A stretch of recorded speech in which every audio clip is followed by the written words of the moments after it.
First card 6 of ಸ್ವಾರ್ಡ್ಸ್ ಬಂದಿದೆ. May be ತುಂಬ craze ಇರ್ಬೋದು ನಿಮಗೆ ಗೇಮ್ಸ್ ಬಗ್ಗೆ, ಆಟಗಳ ಬಗ್ಗೆ. ಬೈಯಿಂಗ್ ಪ್ಲೇ ಸ್ಟೇಷನ್ಸ್ ಅಂತ ತೋರಿಸ್ತಾ ಇದೆ ಕಾರ್ಡಲ್ಲಿ. ಸಮಥಿಂಗ್ ಟ್ರಾವೆಲಿಂಗ್ ಅಂತ ಹೇಳುತ್ತೆ, ಟ್ರಾವೆಲ್ ಮಾಡಿ ಎಲ್ಗಾದ್ರೂ ಹೋಗಬೇಕು ಅನ್ನೋ ಪ್ಲ್ಯಾನ್ ಇರುತ್ತೆ ನಿಮಗೆ. ಬಟ್ ಸ್ವಲ್ಪ ಕ್ಯಾನ್ಸಲೇಷನ್ಸ್ನ ನಾನು ಜಾಸ್ತಿ ಹೇಳ್ತೀನಿ. ಥಿಂಕಿಂಗ್ ಆಫ್ ಪಾಸಿಬಿಲಿಟೀಸ್ ಅಂತ ಹೇಳುತ್ತೆ. ರೀಲೊಕೇಟ್ ಆಗಲ್ಲ, ನೀವು ಥಿಂಕ್ ಮಾಡ್ತೀರಾ ನಾನು ರೀಲೊಕೇಟ್ ಆಗಲ್ಲ, ಶಿಫ್ಟ್ ಆಗಲ್ಲ, ಮನೆ ಚೇಂಜ್ ಮಾಡಲ್ಲ, ಮೂವ್ ಆಗಲ್ಲ, ಬೇಡವಾ, ಮೇ ಬಿ ಫಾರಿನ್ ಲ್ಯಾಂಡ್ ಅಥವಾ ಬೇರೆ ಸ್ಟೇಟ್ಗೆ, ಊರಿಂದ ಊರಿಗೆ ಅಂತ ಸ್ವಲ್ಪ ಟೈಮ್ ತಗೊಳುತ್ತೆ. ಮನೆಯವರಿಂದ ನಿಮ್ಮನ್ನು ದೂರ ಮಾಡುತ್ತೆ, ಫ್ಯಾಮಿಲಿಯಿಂದ ಅಂತ ಹೇಳುತ್ತೆ. ಸೊ ಮೇಜರ್ ಇಂಡಿಕೇಶನ್ ಏನಂದರೆ ನೀವು ಯಾವ ಪ್ಲೇಸಲ್ಲಿ ಇದ್ದೀರಾ, ತುಂಬ ಜನ ಆ ಪ್ಲೇಸಲ್ಲಿ ಇರಲ್ಲ. ಸೊ ಲವ್ ಲೈಫ್ ರೀಡಿಂಗ್ ಇದೆ, ಬಟ್ 6 ಆಫ್ ಸ್ವಾರ್ಡ್ಸ್ ಇರೋದ್ರಿಂದ ಪ್ಲೇಸ್ ಚೇಂಜ್ ಆಗುತ್ತೆ ಅಂತ ಹೇಳ್ಬೋದು. ಸೊ ಏನೋ ರೀಇನ್ವೆಂಟ್ ಥರ ಆಗುತ್ತೆ. ನಿಮ್ಮ ಪಾರ್ಟ್ನರಿಂದ ನೀವು ದೂರ ಆಗ್ಬೋದು ಅಥವಾ ಅವ್ರ ಹತ್ರನೂ ಆಗ್ಬೋದು. ಕೆಲವರಿಗೆ ಚೇಂಜಿಂಗ್ ಆಫ್ ಪ್ಲೇಸ್ ಹೇಳುತ್ತೆ. 6 ಆಫ್ ಸ್ವಾರ್ಡ್ಸ್ ಅಂದರೆ ಏನು, ಒಂದು ನಿಮಗೆ ಪಾರ್ಟ್ನರ್ ಮೇಲೆ ಒಂಥರ ಕಿರಿಕಿರಿ ಮಾಡ್ತಾರೆ, ಪದೇ ಪದೇ ಕಾಲ್ ಮಾಡಿ, ಪದೇ ಪದೇ ಮೆಸೇಜ್ ಮಾಡಿ, ಅದರ್ ಪರ್ಸನ್ ಅಂತ ಅನ್ನಿಸ್ಬೋದು. ಅಥವಾ ಅದರ್ ಪರ್ಸನ್ಗೆ ನೀವು ಆ ಥರ ಮಾಡ್ತೀರಾ ಅಂತ ಕೂಡ ಅನ್ಸ್ಬೋದು 6 ಆಫ್ ಸ್ವಾರ್ಡ್ಸ್ ಇರೋದ್ರಿಂದ. ಸೆಕೆಂಡ್ ಕಾರ್ಡ್ ನನಗೆ 5 ಆಫ್ ಪೆಂಟಿಕಲ್ಸ್ ಬಂದಿದೆ. ಮೇ ಬಿ ತುಂಬ ಇನ್ವೆಸ್ಟ್ ಮಾಡಿದ್ದೀರಾ ಟೈಮ್ ಆ್ಯಂಡ್ ಮನಿ ರಿಲೇಷನ್ಶಿಪ್ಗೆ ಅಂತ ಅನಿಸುತ್ತೆ ಕೆಲವರು. ಬಟ್ ನೀವು ಅಂದ್ಕೊಂಡಂಗೆ ಏನೂ ಆಗ್ತಾ ಇಲ್ಲ ಅಂತ ಕೂಡ ಅನ್ನಿಸ್ತಾ ಇದೆ. ಹಣ ಹೋಯಿತು, ಟೈಮ್ ಹೋಯಿತು, ತುಂಬ ಡೇಟ್ ಮಾಡಿದ್ದೀರಾ ಆ ಪರ್ಸನ್ನ. ಬಟ್ ಅಂಡರ್ಸ್ಟ್ಯಾಂಡಿಂಗ್ ಏನೂ ಬೆಳೆದೇ ಇಲ್ಲ, ಅವ್ರು ನನ್ನನ್ನು ಅರ್ಥನೇ ಮಾಡ್ಕೊಂಡಿಲ್ಲ. ಏನು ಹೀಗೆ ಆದರೆ ಹೇಗೆ, ಮುಂದೆ ಫ್ಯೂಚರು, ಭವಿಷ್ಯ ಹೇಗೆ ಅಂತ ಥಾಟ್ಸ್ ಸ್ಟಾರ್ಟ್ ಆಗುತ್ತೆ ನಿಮಗೂ. ಅಥವಾ ಅದರ್ ಪರ್ಸನ್ ಅಂದರೆ ನೀವು ಕನೆಕ್ಟ್ ಆಗಿರೋ ವ್ಯಕ್ತಿ, ಮೇ ಬಿ ನೀವು ಮದುವೆನೇ ಆಗಿರ್ಬೋದು ಅಥವಾ ರಿಲೇಷನ್ಶಿಪ್ಪಲ್ಲಿ ಇರ್ಬೋದು, ಕಮಿಟ್ ಆಗಿರ್ಬೋದು. ಥರ್ಡ್ ಕಾರ್ಡ್ ಕಿಂಗ್ ಆಫ್ ಸ್ವಾರ್ಡ್ಸ್ ಬಂದಿದೆ. ಕೆಲವರು ಕಿಂಗ್ ಆಫ್ ಸ್ವಾರ್ಡ್ಸ್ ಅಂದರೆ ಯಾವುದೋ ಒಬ್ಬ ವ್ಯಕ್ತಿನ ನಿಮ್ಮ ಲೈಫಿಂದ ಕಟ್ ಆಫ್ ಮಾಡ್ತೀರಾ ನೀವು. ಚೇಂಜ್ ಅಂತ ಹೇಳ್ತೀನಿ, ತುಂಬ ಕಾನ್ಫಿಡೆನ್ಸ್ ಇರುತ್ತೆ. ಮೇ ಬಿ ಕೆಲವ್ರಿಗೆ ಈ ಥರ ಹೇಳ್ತೀನಿ ಅಂತ ತಪ್ಪು ತಿಳ್ಕೊಬೇಡಿ. 5 ಇಯರ್ಸಿಂದ ಮದುವೆ ಆಗಿರೋರು ಕೂಡ ಸಪ್ರೇಟ್ ಆಗುವಂಥ ಚಾನ್ಸಸ್ ಇದೆ. ಮದುವೆ ಆಗಿ 5 ಇಯರ್ಸ್ ಆದರೂ ಸಪ್ರೇಟ್ ಆಗ್ತೀರಾ, ಡಿವೋರ್ಸ್ಗೆ ಅಪ್ಲೈ ಮಾಡ್ತೀರಾ ಕೆಲವರು. ಪೇಷನ್ಸ್ ಇಸ್ ಎ ಕೈ. ಸ್ಪೀಚ್ ಬಗ್ಗೆ ಹೇಳ್ತೀನಿ ನಾವು, ನೀವು ಹೇಗೆ ಮಾತಾಡ್ತೀರಾ ಅದ್ರ ಬಗ್ಗೆ ಹುಷಾರಾಗಿರಿ. ಅಲ್ಲ ಏನಾದರೂ ಆಗಲಿ ನಾನು ದೂರ ಆಗೋಕ್ಕೂ ರೆಡಿ ಇದ್ದೀನಿ ಅನ್ನೋ ಹಾಗಿದ್ರೆ ಮಾತ್ರ ಜಗಳ ಮಾಡ್ಕೊಳ್ಳಿ. ಸಣ್ಣ ಪುಟ್ಟ ಜಗಳ ನಿಮ್ಮನ್ನು ಬೇರೆ ಮಾಡುತ್ತೆ. ಆದಷ್ಟು ಮಾತಾಡದೆ ಇದ್ಬಿಡಿ ಅಂತ ನಾನು ಹೇಳ್ತೀನಿ. ಫೋರ್ತ್ ಕಾರ್ಡ್ ನನಗೆ 9 ಆಫ್ ಸ್ವಾರ್ಡ್ಸ್ ಬಂದಿದೆ. ಆಂಗ್ಸೈಟಿ, ತುಂಬ ಆತಂಕ, ಸ್ಟ್ರೆಸ್ಸು, ಡಿಪ್ರೆಷನ್ಗೆ ಹೋಗ್ಬೋದು ನೀವು 9 ಆಫ್ ಸ್ವಾರ್ಡ್ಸ್ ಅಂದರೆ. ಆಲ್ಮೋಸ್ಟ್ ಕೆಲವ್ರದ್ದು ಸಪ್ರೇಷನ್ ಲೆವೆಲಿಗೆ ಬಂದು 9 ಆಫ್ ಸ್ವಾರ್ಡ್ಸು ಕೆಲವ್ರದ್ದು ಭಯ ಆಗೋಕ್ಕೆ ಶುರುವಾಗ್ಬಿಡುತ್ತೆ. ನಾನು ಯಾಕೆ ಇಷ್ಟು ಚಿಕ್ಕ ವಿಷಯಕ್ಕೆ ಜಗಳ ತಗೊಂಡೆ, ನಾನು ದೂರ ಆಗ್ತಾ ಇದ್ದೀನಿ ಅಂತ. ಸೊ ನಾನು ಮುಂಚೆನೇ ಇಂಡಿಕೇಶನ್ ಕೊಡ್ತಾ ಇದ್ದೀನಿ, ಸುಮ್ಮನಿದ್ದು ಬಿಡಿ. ಫಿಫ್ತ್ ಕಾರ್ಡ್ ನನಗೆ 7 ಆಫ್ ಕಪ್ಸ್ ಬಂದಿದೆ.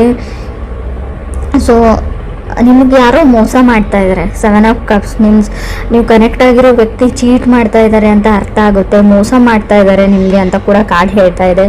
ಅಬ್ಸರ್ವ್ ಮಾಡಿ, ಹುಷಾರಾಗಿರಿ.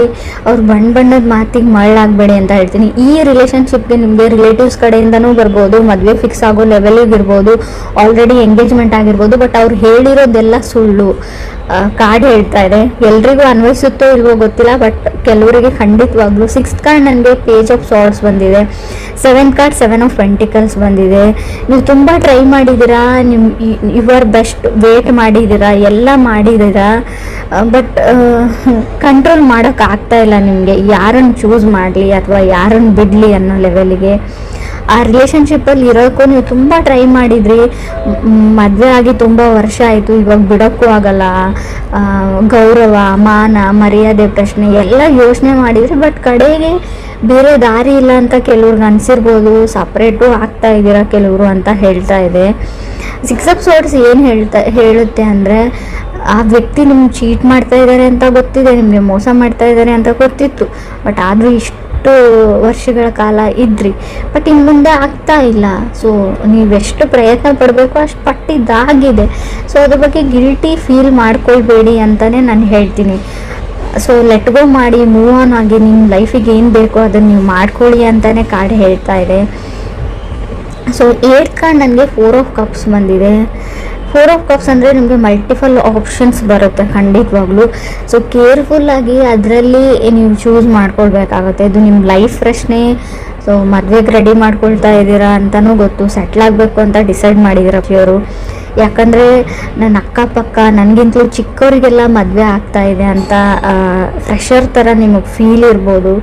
ಸೊ ಅದಕ್ಕೋಸ್ಕರ ನೀವು ಈ ಡಿಸಿಷನ್ನು ತಗೊಂಡಿರ್ಬೋದು. ಬಟ್ ಮನೆಯವ್ರನ್ನೇ ನಂಬಿ ಹೋಗ್ತೀನಿ ಅನ್ನೋದು ಕೂಡ ತಪ್ಪು, ಅಥವಾ ನೀವು ನನ್ನ ನಂಬಿಕೆ ಮೇಲೆ ಹೋಗ್ತೀನಿ ಅನ್ನೋದು ಕೂಡ ತಪ್ಪು. ಇಬ್ರಿಗಂತೂ ಡಿಸ್ಕಸ್ ಮಾಡಿಬಿಟ್ಟು ಸ್ವಲ್ಪ ಯಾರಿಗಾದ್ರೂ ಗೊತ್ತಿರೋರಿಗೆ ಅವ್ರ ಬಗ್ಗೆ ಇನ್ನೊಂದು ಸರ್ತಿ ಕಡೇ ಸರ್ತಿ ಎಂಕ್ವೈರಿ ವಿಚಾರಣೆ ಮಾಡಿ ವಿಚಾರಿಸಿ ಈ ಮುಂದಕ್ಕೆ ಹೆಜ್ಜೆ ಇಡೋ ಸರಿ ಅಂತ ಹೇಳ್ತೀನಿ. ಕೆಲವರು ಮೋಸ ಹೋಗೋ ಚಾನ್ಸಸ್ ತುಂಬ ಕಾಣಿಸ್ತಾ ಇದೆ ಅಂತ ನಾನು ಒತ್ತಿ ಹೇಳ್ತಾ ಇದ್ದೀನಿ. ಇದನ್ನು ಮದುವೆ ಅಂತ ಮಾತುಕತೆ ಬೇರೆ. ಇನ್ನು ಕೆಲವ್ರಿಗೆ ನಾನು 9th ಕಾರ್ಡ್ ನನಗೆ ಏಸ್ ಆಫ್ ಕಪ್ಸ್ ಬಂದಿದೆ. ಯಾರನ್ನ ನಿಮ್ಮ ಲೈಫಲ್ಲಿ ಅಲೋವ್ ಮಾಡ್ಕೊಳ್ತೀರಾ ಅನ್ನೋದು ಕೂಡ ನಿಮ್ಮ ಮೇಲೆ ಬಿಟ್ಟಿರೋ ವಿಚಾರ ಅಂತ ನಾನು ಹೇಳ್ತೀನಿ. ಆಪ್ಷನ್ಸ್ ತುಂಬ ಇದೆ, ತುಂಬ ಕಾಂಪ್ಲಿಕೇಟೆಡ್ ಲವ್ ಅಂತ ಅನಿಸುತ್ತೆ. ನೀವು ಪ್ರೀತಿನ ಹುಡ್ಕೊಂಡು ಹೋಗಬೇಡಿ, ಅದಾಗದೇ ನಿಮ್ಮ ಹತ್ರಕ್ಕೆ ಬರುತ್ತೆ ಅಂತಲೂ ಕಾಡೇ ಹೇಳ್ತಾ ಇದೆ. ಕೆಲವ್ರಿಗೆ ಪಾಸ್ಟಲ್ಲಿ ನೀವು ತುಂಬ ಚೆನ್ನಾಗಿ ಹ್ಯಾಂಡಲ್ ಮಾಡಿದ್ದೀರಾ, ಬಟ್ ಎಲ್ಲನೂ ಕಾಂಪ್ಲಿಕೇಟೆಡ್ ಆಗಿ ನಿಮಗೆ ಔಟ್ಪುಟ್ ಬಂದಿದೆ. ಯಾವುದನ್ನು ನೀವು ಸಾಲ್ವ್ ಮಾಡೋಕ್ಕಾಗಲ್ಲ. ಕೆಲವ್ರಿಗೆ ನಾನು ಏಸ್ ಆಫ್ ಕಪ್ಸ್ ಇರೋದ್ರಿಂದ ನೀವು ಸಿಂಗಲ್ ಆಗಿರೋರು ಖಂಡಿತವಾಗ್ಲೂ ನೋ ಮೋರ್ ಸಿಂಗಲ್ ಅಂತ ತೋರಿಸ್ತಾ ಇದೆ. ಖಂಡಿತವಾಗ್ಲೂ ನೀವು ಕಪಲ್ಸ್ ಆಗ್ತೀರಾ, ಪೇರ್ ಆಗ್ತೀರಾ.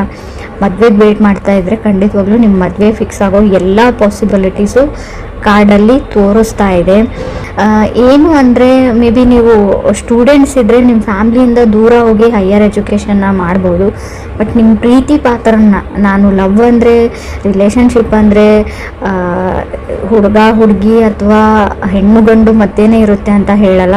ಮೇ ಬಿ ನೀವು ಯಾರನ್ನ ತುಂಬ ಪ್ರೀತಿಸ್ತೀರೋ ಅವರಿಂದ ಸ್ವಲ್ಪ ದೂರ ಹೋಗಬೇಕಾಗುತ್ತೆ ಅಂತ ರೀಡಿಂಗ್ ಹೇಳ್ತಾ ಇದೆ. ರೀಲೋಕೇಟ್ ಆಗ್ಬೋದು ನೀವು ಅಂತ.